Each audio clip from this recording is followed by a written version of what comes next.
இன்னைக்கு என்னன்னு பார்த்தீங்கன்னா, மீன் வாங்கிட்டு வந்தேன். சும்மா ஒரே ஒரு மீன் தான் வாங்கிட்டு வந்தேன். அதுதான் குழம்பு வைக்க போறேன். வாங்க பார்க்கலாம் எப்படி குழம்பு வைக்கிறதுன்னு. மீன் குழம்பு. இது என் ஸ்டைல்ல வச்சிருக்கேன். வணக்கம் தமிழ் உறவுகளே, எல்லாம் எப்படி இருக்கீங்க? நல்லா இருக்கீங்களா? வாங்க நம்ம வீடியோ பிடிச்சிருந்தா லைக் பண்ணுங்க, ஷேர் பண்ணுங்க, சப்ஸ்கிரைப் பண்ணுங்க. மறந்துடாம சப்போர்ட் பண்ணுங்க. வாங்க வீடியோக்குள்ள போகலாம். ஃபஸ்ட்டு வெங்காயம் எல்லாம் போட்டு வதக்கிட்டு, பச்சை மிளகா போட்டு, அதுக்கப்புறமா வெட்டி வச்ச தக்காளி எடுத்து அந்த சட்டிக்குள்ளே போட்டு, நல்லா கொழன்னு அஞ்சு தக்காளி அப்படியே இந்த கருவேப்பிலையை போட்டு அப்படியே இந்த கிண்டு அப்படியே பொறுமையாக கிண்டிகிட்டே இருக்கணுமா. 2 நிமிஷம் கிண்டினோம்னா அப்படியே எல்லாம் வெந்திடும்.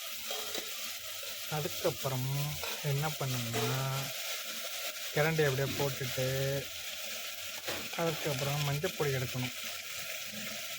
மஞ்சப்பொடியை எடுத்து போடுறதுக்கு முன்னாடி உப்பு ஒரு கரண்டி போட்டு ஒரு கிண்டினோம்னா இன்னும் நல்லா வெந்துடும். உப்பு போட்டோம்னா வதங்கிடும். நல்லா வதங்கின அப்புறமா இன்னும் 2 கிண்டி வச்சுட்டு அப்படியே தக்காளி நச்சு விட்டோம்னா அப்படியே சாறுலாம் இறங்கிக்கணும். இறங்கினதுக்கப்புறமா கரண்டி அப்படியே கிண்டி விட்டோம்னா திருப்பி என்ன பண்ணணும்னு பார்த்தீங்கன்னா, கரண்டி எடுத்து அந்தாண்ட வச்சுட்டு நல்லா உத்து பார்த்துட்டு மஞ்சப்பொடி ஒரு கரண்டி அள்ளி போட்டணும்.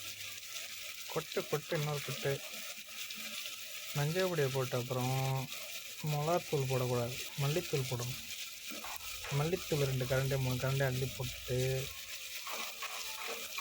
அதுக்கப்புறம் மல்லிப்பொடி போட்ட அப்புறம் கொஞ்சமாக கரம் மசாலா போட்டால் அது டேஸ்ட்டாக இருக்கும். கரம் மசாலா போட்டுட்டு, அந்த கரம் மசாலா போட்டோம் பார்த்திங்கன்னா, அதான் கரம் மசாலா. இது நானே செஞ்சது கரம் மசாலா வீட்டில். அப்படியே போட்டுட்டு கிண்டி விட்டுட்டு நல்லா கொஞ்சம் எண்ணெய் பிரிஞ்சு வர வரைக்கும் அப்படியே லைட்டாக கிண்டி விடணும். கிண்டினோடனே மசாலா நல்லா பிரிஞ்சு வந்துடும்.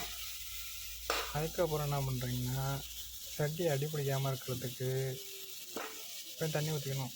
அப்போத்தோட தண்ணி இந்த வாழைக்காய் வெட்டி வச்சேன்னா ஸ்பெஷலாக செய்யணுன்ட்டு வாழைக்காய் ஒரு கத்திரிக்காய் போட்டேன். கத்திரிக்காய் போட்டு நல்லா மசாலாலே 2 பரட்டணும்னா அந்த வாழைக்காவும் நல்லா டேஸ்ட்டாக வந்துடும். என்னடா மீன் குழம்பு வாழைக்காய் போடுறேன்னு பார்க்குறீங்களா? அது ஒரு டேஸ்ட்டாக இருக்குமே, செஞ்சு பார்ப்போமேன்னு பார்த்தேன். நல்லா தான் இருந்துச்சு குழம்பு கொதிச்சிச்சு. மீனை போட வேண்டியதான். இப்போ நான் ஒரே ஒரு மீன் தான் வாங்கினேன்னா 3 பீஸ் தான் இருந்துச்சு. போதும் அப்படின்ட்டு 3 பீஸ், ஒரு வால், ஒரு தலை, ஒரு சென்ட்ரு உடம்பு போட்டுட்டு லைட்டாக அப்படியே கிண்டக்கூடாது, அப்படியே உள்ள குழம்புக்குள்ள முக்கி போட்டுட்டு அப்படியே வச்சிடணும். அப்படியே சிம்மில் வச்சு விட்டிங்கன்னா அது பாட்டு கொதிச்சிட்டு இருக்கும். கொதிச்ச அப்புறம் அப்படியே எடுத்து வச்சிட வேண்டியதான். இறக்க போகிறதுக்கு முன்னாடி லைட்டாக மேலே எண்ணெய் ஊற்றுங்க. எண்ணெய் ஊற்றிங்கன்னா அது ஒரு டேஸ்ட்டாக வரும். பிடிச்ச லைக் பண்ணி ஷேர் பண்ணுங்கள், சப்ஸ்கிரைப் பண்ணுங்கள்.